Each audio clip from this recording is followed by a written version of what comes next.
নদীর দুই পারের সবুজ গাছপালা, ফুলের সমারোহ প্রকৃতিকে আরো মনোরম মনোরম মনোরম করে তুলছে। নদীর মুখে ভাইসা থাকা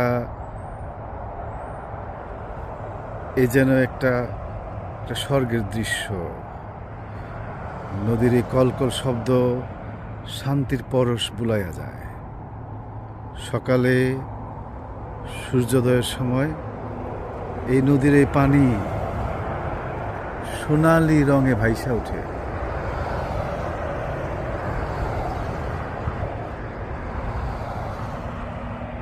এই নদী যেন একটা নদী না,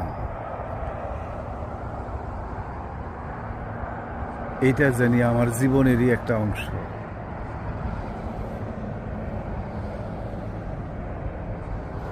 নদীর পাড়ে চাইয়া চাইয়া ওই পাহাড় আর ওই ভ্যানকুভারের শহর দেখে দেখে কাইটা যাইতেছে আমার সময়। বড়ই চমৎকার, বড়ই চমৎকার।